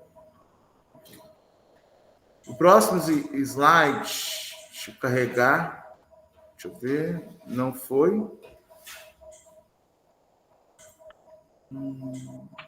Tá aí, chegando agora. O Piauí é muito longe, né? Até o slide chegar aí demora um pouquinho. Bom, quebra-cabeça com figuras geométricas. Ai, é o quebra-cabeça. Certo. Quebra-cabeça com figura geométrica. A criança ela vai trabalhar a percepção tátil, tanto no reconhecimento do quebra-cabeça, das formas geométricas, ela vai conhecer o que é um triângulo, um círculo, um quadrado, né? Quanto ela vai trabalhar encaixando. Se você puder abrir a câmera, eu tenho aqui material em madeira para mostrar. Você consegue descrever um pouco do material com o Ângelo? Certo, eu vou descrever aqui, tá? Dá para vocês visualizarem aí? Sim, dá sim. Pronto, Ângelo, nós temos aqui um quadrado de madeira, certo? Nesse quadrado de madeira, nós temos pinos, onde são encaixados as formas geométricas também feitas de madeira, tá? Nós temos círculo, retângulo, quadrado e triângulo, certo? Então, aqui também é um quebra-cabeça. Por quê? Porque os círculos, ele só tem um furo. Então, ele tem que ser encaixado onde fica somente um pino. As crianças vão classificar de acordo com a forma. O retângulo, ele tem nele 2 furos. Então, ele vai encaixar aqui onde tem 2 pinos paralelos. O quadrado, a criança vai contar quantos furos ele tem, né? Tem 4 furos. Então, ele vai procurar os pinos onde tem os 4 pinos juntos, para colocar, para encaixar o quadrado. E o triângulo, ele vai ter 3 furos, certo? E ele vai procurar encaixar os triângulos onde tem os 3 pinos juntos. Então, a criança ela vai aprender tocando. Se vocês forem ver, esse material, ele não foi criado para a criança com deficiência visual. Mas, por ele ser um material tátil, ele pode ser usado com as crianças com deficiência visual e levando para a turma toda, né? Certo? Deu para entender? Deu. Aqui nós temos um detalhe, tá, professores? Que é o enunciado, tá, Meire? Eu participei sábado agora de um curso que era com alunos surdos. E aí a pessoa deu várias figuras geométricas. E o que ele queria? Que assim, tinha um quadrado e aí ele tinha 2 triângulos. Ele queria saber como que fazia a relação, né? Que se juntasse os 2 triângulos, dava o quê? Um quadrado, certo? Só que tinha triângulos maiores, quadrados maiores e tamanhos diferentes. E aí ele falou que era para sobrepor o quadrado, os triângulos no quadrado. Como que você faz sobrepor? Estou olhando para a internet para ver o símbolo. Como você faz sobrepor uma peça? Vou colocar como se fosse um triângulo, vou colocar outro em cima. Em cima? Só que eles usaram o símbolo de pôr uma mão em cima da outra. Pode ser também. Uma mão... Então, mas ele fez o símbolo. Mas foi o que eu imaginei aqui. Ele fez o símbolo meio de pôr uma mão em cima da outra. O que as crianças fizeram? Pegaram todas as figuras e colocaram uma em cima o quê? Da outra. Elas não encaixaram.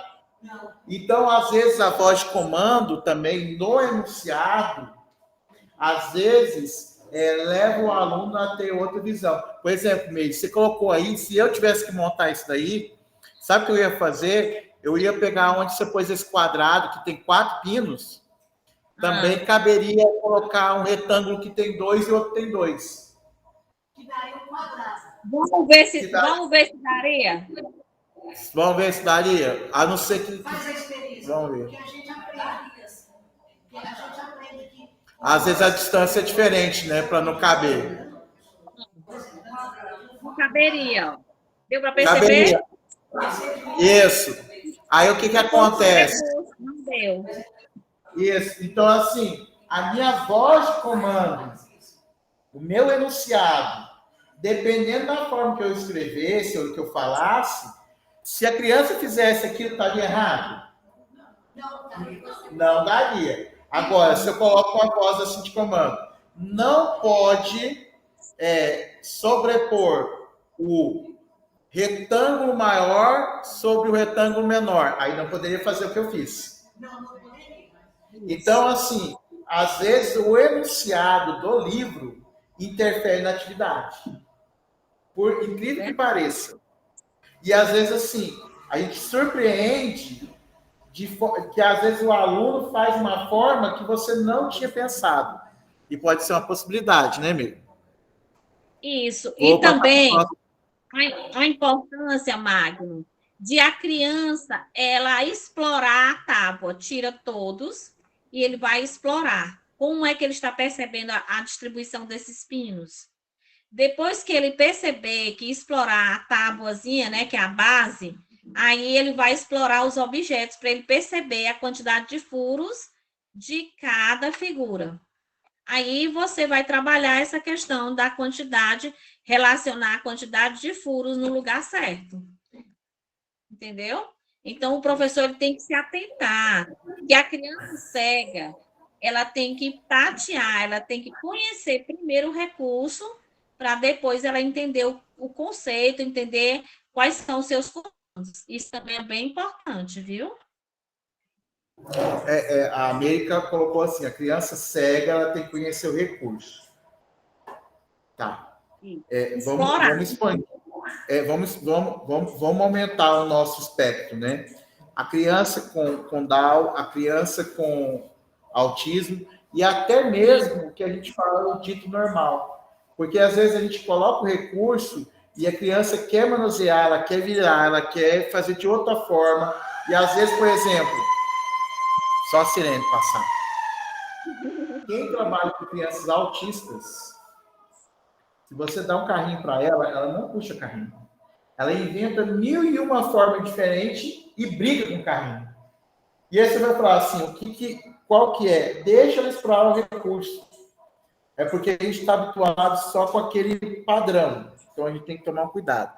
Meire, falta 10 minutos e eu quero deixar o pessoal perguntar, comentar da aula, avaliar da aula, ver o grau de importância, ver se isso só aplica a coisa que a um deficiente visual, se aplica a outros tipos de alunos. Eu queria que vocês agora aproveitassem 10 minutos para bater um papo com a Meire.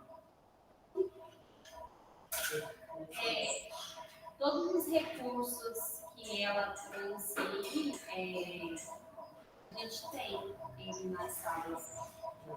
A gente já trabalha com eles na sala do... A maioria, vou colocar assim. Mas você conseguiu perceber que o mesmo recurso que você tem na sala, entre aspas, para o vidente, te mudou a perspectiva, também trouxe, ela te trouxe uma outra abordagem, assim, ela conseguiu te mostrar outra coisa, você já tinha essa concepção sobre o recurso, exatamente.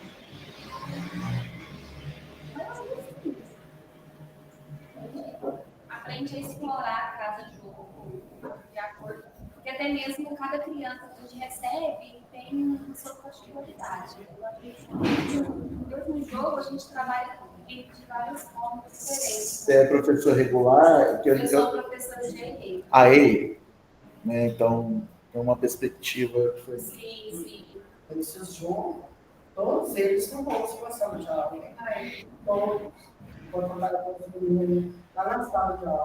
Conseguiu ouvir, Meire?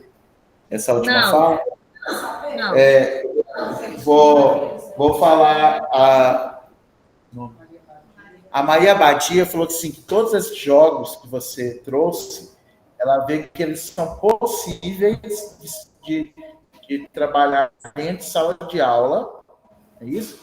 Tanto com DD como gente. Qualquer aluno. Qualquer aluno. É porque são conhecimentos básicos, né, da matemática.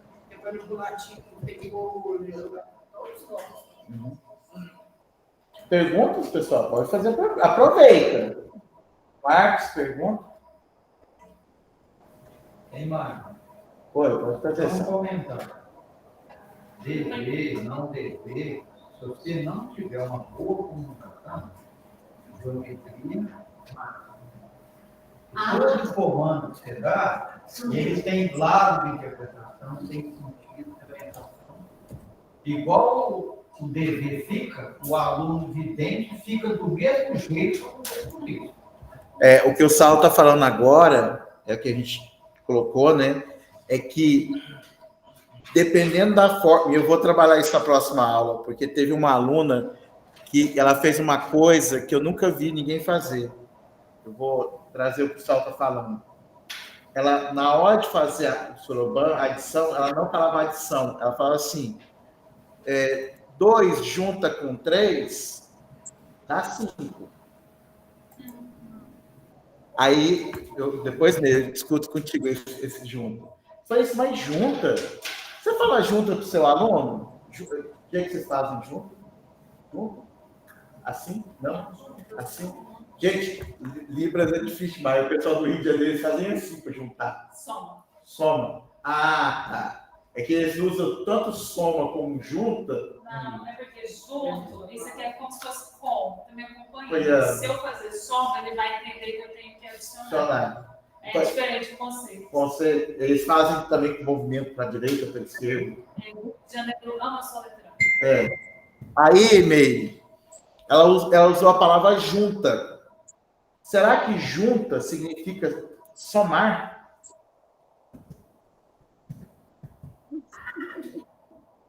Essa é uma pergunta. Junta? Sim.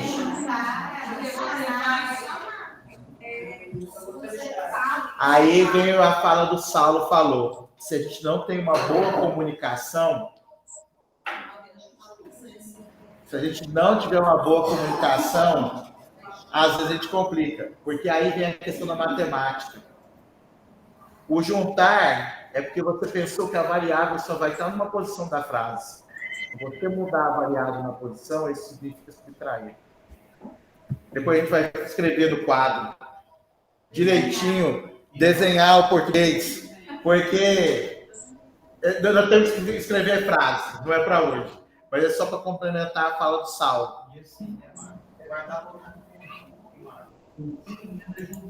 1, 2, 4, 5, quer ver que a coisa cresceu. Ele diz que os elementos estão lá dentro. Ele viu junta a abelha com o quadradinho, ele vê lá. Aí depois você fala junta com soma. São definições. Eu não vou concordar, mas é igual você fazer vir falar, vamos demonstrar um teorema. Se você não for bem rigoroso. A gente vai discutir isso, depois eu te mando a frase, tá, Meire? Do junta. E você vai. Ó, gente, eu fiquei uma semana pensando nessa palavra junta. Eu falei assim, no primeiro momento eu falei para ela que não podia usar o junta. Depois eu concordei com ela que podia usar o junta. Depois eu vou colocar por causa da ordem da sequência da frase. Eu vou escrever, que aí vai ficar mais fácil a gente ver. Se eu não escrever, você não vai ver. Mas a questão que eu estou falando, que junta, o comando, às vezes, a gente tem que tomar cuidado, que nem toda palavra... Ela falou assim, eu faço um vocabulário. Eu falei, legal que você faz vocabulário. Só que na matemática, às vezes é algo um pouco mais complexo. Porque você tem que ter na cabeça que matemática, gente, é uma ciência exata. Sim, e aí a gente vai ter uma variável. E essa variável, ela muda de lugar. E eu vi no seu livro essa questão de junta dando sentido de subtração. Depois eu vou discutir isso aula que vem. Ei, Magno. Aí a gente vai ver. Mais alguma pergunta? Oi? Magno, tem professor que diz assim, 2 e 2 são 4. 2 e 2 são 4. Pois é. Aí eu digo, não, gente. Aí eu digo para eles, não, gente, nós estamos tratando de matemática, então nós temos que usar termos matemáticos. Ai, engraçado. Não viram isso. Alguém quer fazer uma pergunta? Não? Vocês estão muito comportadinhos, gente. Hoje estão muito comportadinhos. Tá calor, né? Pessoal aí do AE, mais alguma dúvida? Aproveitar lá do CAP. Alguma dúvida, alguma coisa? Meire, você tem alguém aí que trabalha com impressora de braille? No CAP nós temos impressora braille. Tá, eu vou pegar depois para Dinamar, eu e o Ângelo vai funcionar aquela impressora para funcionar. Vou precisar de orientações, porque eu não sei mexer nela, não. Gente, podemos agradecer, então? Eu só provar uma coisinha, fazer uma atenção. O Ângelo vai falar agora. Tudo isso que ela mostrou, que vocês viram aí, esses materiais, gente, para nós, forma conceito.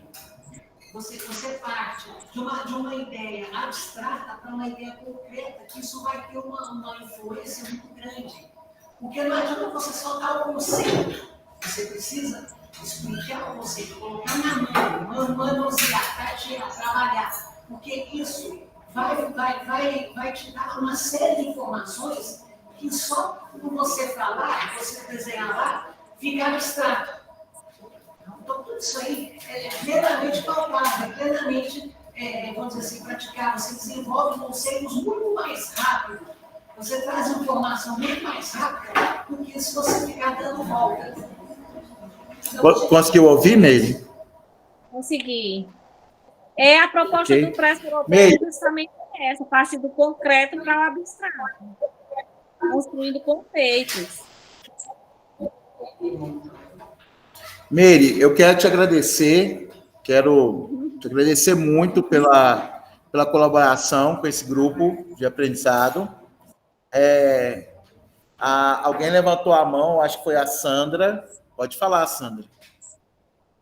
Pode acabar aí. Eu já quero, quero te agradecer muito. Estou pensando aqui, Sandra, que a gente tinha que convidar a Meire para falar com o curso de pedagogia, hein? Sim. Eu acho que a gente tem que marcar uma aula da Meire no curso de pedagogia, hein? Também acho. E assim, agradecer muito, eu acho que foi enriquecedor. Tem muito material aí que eu não conhecia, alguns eu conhecia, mas foi, assim, muito bom, tá? E te agradecer muito, né? Eu e a Meire, a gente já se conhece, já tem um ano, ela foi um presente esse ano na minha vida, né? A gente virou amigos aí e parceiros de Sorobã para a vida toda, né, Meire? Sim, verdade. Espero que eu tenha contribuído, né? Posso, Magno? Bom, Meire, eu quero também, junto com o Magno, te agradecer pela participação, agradecer a participação das professoras aí de Araguari, que estão aí, né, presentes na aula, e dizer o tanto que esses conceitos são importantes, e deixar assim, bem claro para vocês assim, a importância que esse material tem no uso na sala de aula, tanto para o aluno vidente quanto o aluno não vidente, né? Então, isso é muito importante. E é pensar assim, que vocês estariam construindo, né, um material que pode ser usado por todos os alunos. Isso é muito importante. Não se dá para fazer matemática, não se dá para ensinar o conceito de número para a criança sem material manipulável, independente dela ter problema de deficiência ou não, seja deficiência auditiva, seja deficiência visual, seja algum transtorno de aprendizagem. O material manipulativo, ele é fundamental na sala de aula, especialmente nos anos iniciais, né? Que bom seria se a gente pudesse ter nas escolas um laboratório de matemática, né? Que a gente pudesse levar as crianças para utilizar todos esses recursos no local apropriado, né? Mas como a gente não tem, eu acho que é importante que o professor tenha esse material, confecciona lá uma caixa e carrega esse material para a sala de aula, né? Pede um carrinho de supermercado. Na escola que eu trabalhava, a gente tinha um carrinho de supermercado, né? E esse material ficava guardado tudo na biblioteca. E quando a gente precisava, a gente ia lá na biblioteca, buscava no carrinho de supermercado e levava para a sala de aula, que essa é uma alternativa para facilitar a vida da gente também, né? Então, assim, isso é muito importante. Meire, quero te dar os parabéns. É assim que a gente constrói uma educação de qualidade, né? Seja no Piauí, seja no Maranhão, seja no Rio Grande do Sul ou Minas Gerais, né? Contribuindo, compartilhando saberes, pensando numa perspectiva de uma comunidade de prática, né? Que nós, professores, podemos construir juntos o material para a sala, para a escola, não precisa um professor fazer. E hoje nós temos a impressora 3D, né, Magno? Que o Magno é, assim, apaixonado, que é uma possibilidade muito importante para a gente construir todos esses materiais, né? Eu não sei se alguém conhece aqui em Uberlândia o Pátio Sabiá, né? O shopping Pátio Sabiá. Lá no Pátio Sabiá tem uma loja enorme, só de impressora 3D. Quando vocês vierem aqui, acho que vale muito a pena ir lá conhecer, né? Mas o secretário não esquece, né, gente? Que o secretário falou assim que ia orçar e pensar na possibilidade de comprar uma impressora 3D. Acho que isso facilitaria muito, muito a vida de vocês, né? Para a gente sair um pouco do papelão, do EVA, do material não estruturado. Facilitaria o nosso trabalho, já que a gente tem tão pouco tempo para preparar também esses materiais. Melhor, meu carinho, gratidão e meu abraço e respeito pelo seu trabalho. Obrigada. Beijão, Meire, beijão, Sandra, que tenham um bom descanso para vocês. Obrigada. Muito obrigado a todas, com Deus. Até mais. Meire, seu outro sorobã está chegando aí, tá? Tá certo, vou aguardar, ansiosa. Vou parar a gravação e desligar, tá, Mari? Tchau, boa noite a todos. Boa noite. Boa noite, pessoal de Araguari.